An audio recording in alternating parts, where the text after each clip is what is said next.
Everyone, स्वागत है आपका फिर से एक बार एसआर क्लासेस के अंदर। और आज हम हमारा तीसरा पार्ट जिसका नाम है मुद्रा और साख वो खत्म कर देंगे, ठीक है। और हमने पिछले पार्ट के अंदर इस पार्ट में क्या पढ़ा था कि मुद्रा का चलन किस प्रकार से शुरू हुआ था और कितने प्रकार की मुद्राएं होती है और ऋण क्या होता है, बैंकों का क्या कार्य होता है और जो ऋण होता है वो किस तरीके से लाभदायक होता है और किस तरीके से हानिकारक होता है, इसके बारे में हमने पढ़ा। और थोड़ा बहुत हमने ये भी पढ़ा कि ऋण के स्रोत कौन कौन से होते हैं। ऋण के स्रोत हम वापस से एक बार देख लेते हैं। ऋण के स्रोत कौन कौन से होते हैं, देखिए ऋण के स्रोत, ऋण के स्रोत। अच्छा, ऋण के जो स्रोत होते हैं वो दो प्रकार के होते हैं। कितने प्रकार के होते हैं? दो प्रकार के ऋण के स्रोत होते हैं। कौन कौन से होते हैं बताइएगा। ऋण के दो प्रकार के स्रोत होते हैं। एक होता है औपचारिक, औपचारिक स्रोत। कौन सा होता है? औपचारिक स्रोत। अच्छा, ये औपचारिक स्रोत क्या होता है?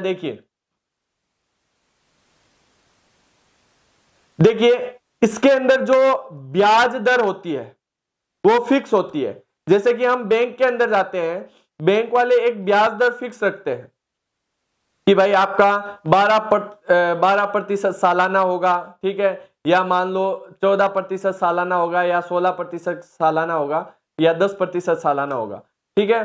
तो ये ब्याज दर जो है फिक्स होती है उसके अंदर, ठीक है। और इसके अंदर समर्थक ऋणाधार की आवश्यकता होती है और ऋण भी जो है वो अनौपचारिक की तुलना में बहुत कम लगता है। अनौपचारिक क्या है वो भी मैं बताऊंगा, अनौपचारिक की तुलना में कम लगता है। इसके अंदर उदाहरण क्या क्या आते हैं? उदाहरण आते हैं बैंक और डाकघर,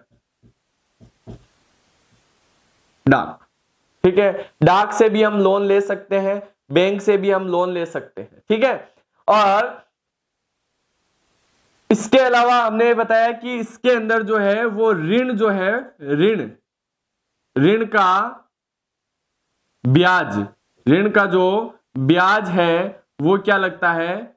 कम लगता है, कम लगता है। और क्या रहता है? फिक्स रहता है, फिक्स रहता है। क्या रहता है? फिक्स रहता है, फिक्स रहता है। ये तो हो गया आपका औपचारिक स्रोत। अब बात करते हैं अनौपचारिक स्रोत क्या होता है, ठीक है। ये तो आपका क्या हो गया? औपचारिक स्रोत हो गया, ये आपका औपचारिक स्रोत हो गया, ठीक है। अब हम बात करेंगे अनौपचारिक स्रोत की। किसकी? अनौपचारिक स्रोत। अनौपचारिक स्रोत, ये अनौपचारिक स्रोत क्या है? ये अनौपचारिक स्रोत क्या है इसके बारे में अभी अपन देखते हैं। देखिए, ऐसे स्रोत जिनके अंदर ब्याज दर निश्चित नहीं होती है। जैसे अगर मान लो मेरे को कोई ऋण चाहिए और मैंने अपने सगे भाई से ही ले लिया, मान लो, ठीक है, या मेरे चाचा के लड़के से ले लिया, हो सकता है वो ब्याज ले ही ना, ठीक है, और हो सकता है वो ब्याज ले तो थोड़ा कम ले। उसी जगह मैं साहूकार के पास गया, वो हद से ज्यादा ब्याज ले लेगा, मान लो जमींदार के पास जाने पर और ज्यादा ब्याज ले लेगा, ठीक है। किसी सोनार के पास गया और उससे मैंने पैसे मांगे तो वो तो फिर ब्याज बहुत ज्यादा लगा देगा, ठीक है। तो इस प्रकार जो है हम किससे ऋण लेते हैं अनौपचारिक में, उस पर निर्भर करता है ब्याज दर, ठीक है। और अनौपचारिक में अक्सर जो है, ज्यादातर मामलों में अनौपचारिक में जो है ऋण का जो ब्याज है वो अत्यधिक होता है।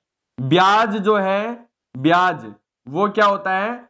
अत्यधिक होता है। क्या होता है? अत्यधिक होता है, ठीक है। और जिससे कि मैंने बताया था ना वो स्वप्ना वाली कहानी, जिसके अंदर स्वप्ना जो है कर्ज जाल में फंस जाती है, बस इसी की वजह से, क्योंकि उसने अनौपचारिक स्रोतों से ऋण लिया था। अब ब्याज दर जो है वो बहुत ज्यादा होती है। इसके अंदर कभी कभार ऐसा है कि बिना समर्थक ऋणाधार के भी उसको दे। समर्थक ऋणाधार तो पता होगा ना, कोई चीज हम गिरवी रखते हैं, कोई भी चीज हम गिरवी रखते हैं तो वो क्या है? समर्थक ऋणाधार है, ठीक है। और अनौपचारिक में कभी कभार बिना समर्थक ऋणाधार के भी ऋण मिल जाता है। देखिए जैसे कि मान लो मेरे चाचा का लड़का है, उससे मैं ऋण ले रहा हूं, तो उसको मेरे को कोई गिरवी थोड़ी रखना पड़ेगा, वो बोलेगा ठीक है ले ले, ठीक है। और कभी कभार हमें गिरवी भी रखना पड़ सकता है। तो इसके अंदर जो है हम लिखेंगे कि उदाहरण क्या क्या है, ठीक है। रिश्तेदार, क्या हो गया, रिश्तेदार, रिश्तेदार, जमींदार, साहूकार, साहूकार, ये आपके उदाहरण हो गए, ठीक है। उम्मीद करता हूं कि आपको औपचारिक स्रोत और अनौपचारिक स्रोतों के बारे में पता चला है, ठीक है। इसके अलावा देखिए, इसके बाद हम एक चीज आपको बता देते हैं कि जो औपचारिक स्रोत है और अनौपचारिक स्रोत है, उनमें कितने लोग जो है वो है, मतलब कि कितने लोग इनसे ब्याज पर ऋण लेते हैं। चलिए देखते हैं। सबसे पहले जो गरीब लोग हैं, क्या लोग हैं, गरीब लोग, गरीब लोग जो हैं वो ज्यादातर क्या लेते हैं, जो ब्याज पर ऋण लेते हैं वो किससे लेते हैं, अनौपचारिक स्रोतों से लेते हैं। यानी कि 85% जो गरीब लोग हैं वो किससे ऋण लेते हैं, ठीक है। अनौपचारिक स्रोतों से जो 85% ऋण है वो कौन लेता है, गरीब लेता है, अनौपचारिक स्रोत से। किससे, अनौपचारिक स्रोत, अनौपचारिक,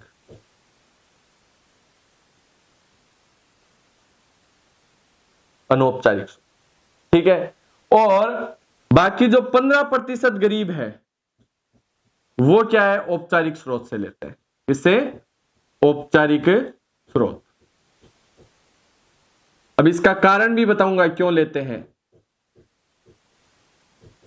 देखिए मेरे को ये बताइए, गरीब है वो गरीब क्यों है। आज मान लीजिए मेरे पास पूर्वजों की जायदाद है, ठीक है, मान लीजिए खेत है, प्लॉट है, ठीक है, घर है 2-3 मान लीजिए, ठीक है। तो मैं गरीब थोड़ी हूं, मैं गरीब थोड़ी हूं।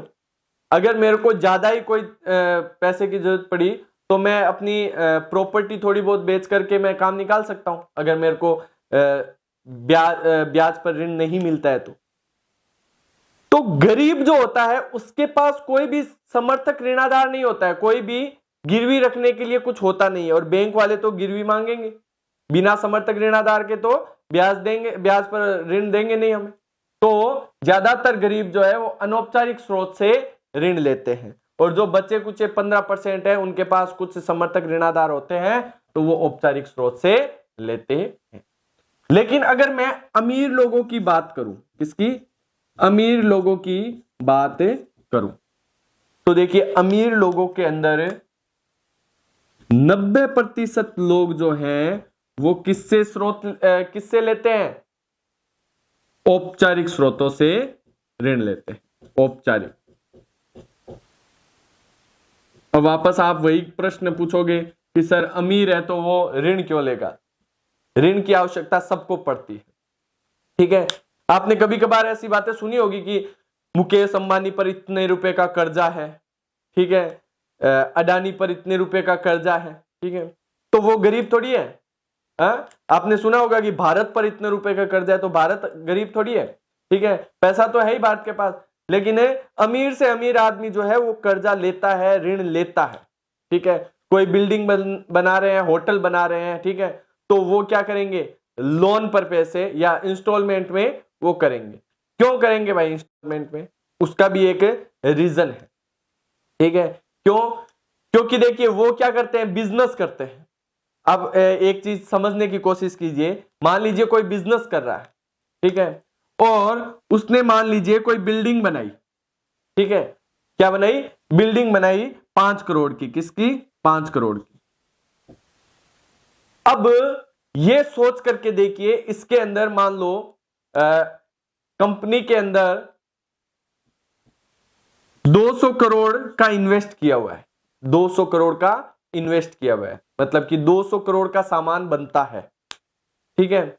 अब 200 करोड़ का सामान बनेगा तो लगभग ऐसा मान के चलो 50-60 करोड़ तो कमाई होगी, 50-60 करोड़ तो कमाई होगी ना, ठीक है। अब वो बिल्डिंग बना रहे हैं 5 करोड़ की, ठीक है।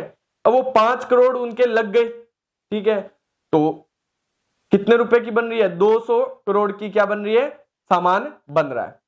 मान लीजिए ये 5 करोड़, ये जो 5 करोड़ है वो ना दे और इसके अंदर ऐड कर ले 5 करोड़, तो ये हो जाएगा, सामान बन जाएगा 205 करोड़ का, और सीधी सी बात है प्रॉफिट भी बढ़ जाएगा, प्रॉफिट भी बढ़ जाएगा ना।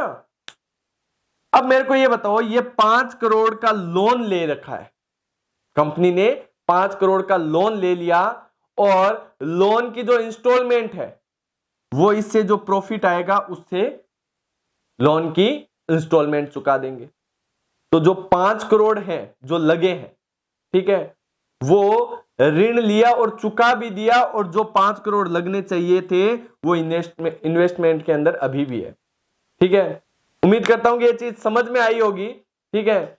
और आगे हम बात करें तो 90% औपचारिक स्रोतों से लेते हैं। क्यों लेते हैं औपचारिक स्रोतों से?